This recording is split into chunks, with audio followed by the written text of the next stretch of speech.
Special feeling असेल ना. आता तर म्हणजे ऑफिशियल झालं, सगळ्यांना माहिती आहे, आता काही लपवायची गरज नाही आहे. पण जेव्हा केळवणाचे फोटोज टाकलेले तेव्हा आमच्यासाठी शॉकिंग होतं यार. म्हणजे प्रेक्षक तर फुल सुखद धक्काच होता. तर तेव्हा तुला कमेंट्स काय आले होते? आणि सेटवरून तर सगळ्यांना माहीत असेल, पण कन्फर्म झालं बाबा. मित्रांना माहीत होतं, पण आजूबाजूचे जे आहेत किंवा काही नातेवाईक त्यांना तर असं काय, केव्हा, कधी, कसं, आणि खूप क्युरियस आहेत सगळे की कसं काय. आणि तो IT प्रोफेशनमधला आहे, तो त्याचं काही नाही आहे, तो इथला नव्हता, अगदीच डिफरंट. तर त्यामुळे सगळे खूप असे क्युरियस होते. काय कळलं आता सगळ्यांना, मजा. प्रायव्हेट आणि मस्त सुंदर असा सोहळा झाला तो. काय काय म्हणजे मेहंदी, हळद आणि लग्न, आणि त्यानंतर गृहप्रवेश पण सुंदर झाला. तेव्हाचे काय मला काही किस्सा असं नाही मला, म्हणजे ते अगदीच अनकम्फर्टेबल होते की आपण खूप असं नको करूया, आपण छान आपल्या आपल्या लोकांमध्ये करूया. म्हटलं हो चालेल, असं करता येईल.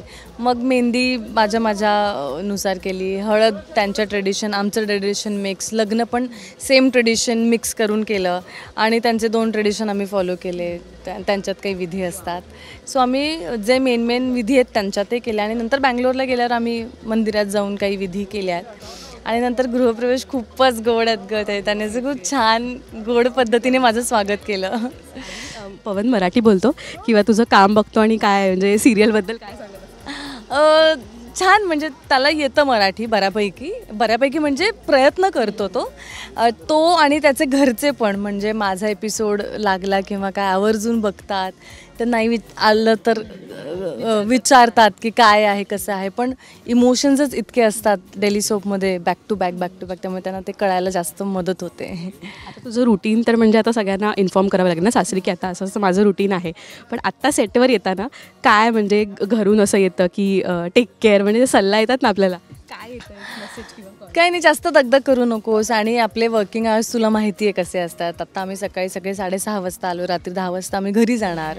सो तेवढंच आहे की आत्ता वातावरण जरा बघ, थंडी असून, थंडीचा महिना असून थंडी नाही आहे, वातावरण जरा वेगळं आहे. सो काळजी घे, एवढंच. आणि सून म्हणून मला छान वाटतं, मी विचारते घरच्यांना, ते वेगळे कॉल असतात आता की कशी आहेस, काय आहे, मी विचारते खाना खाया क्या, कैसे हो क्या.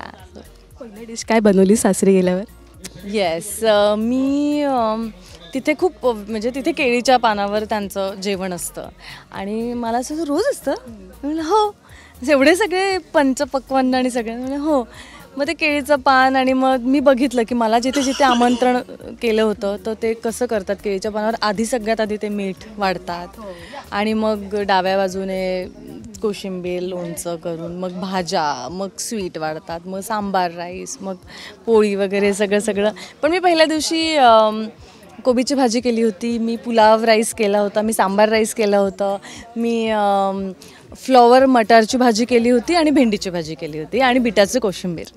येस, मराठी तडका लावलास तू साऊथमध्ये. हो, येस, मी मराठी तडका जरा, मी आप्पाला सांगितलं, पण म्हटलं आप्पा you should try this is Marathi पद्धती का थिंग्स. सो इज लाईक या व्हेरी नाईस. सो सगळे होते की आप्पाने ओके किया तो यार, मस्त आहे. पवनला कोणती डिश आवडते मोस्टली आपला महाराष्ट्रीयन स्टाईल? पवनला सगळंच, म्हणजे असं सगळंच आवडतं, पण त्याला शेवभाजी फार आवडते माझ्या आईच्या हातची. आणि सुमितकडनं डबा येईल, त्याची आई पण छान. हो, सुमितची आई पण, सुमितची बायको पण खूप छान बनवते शेवभाजी. येस, ते त्या वेगळ्या पद्धतीची बनवतात. त्याला मटकीची भाजी फार आवडते. सांबार राईस तर त्यांच्याकडचं आहेच ते, म्हणजे आपण जसं वरण भात म्हटलं असं होतं, तसं त्यांचं सांबार राईस तसं होतं.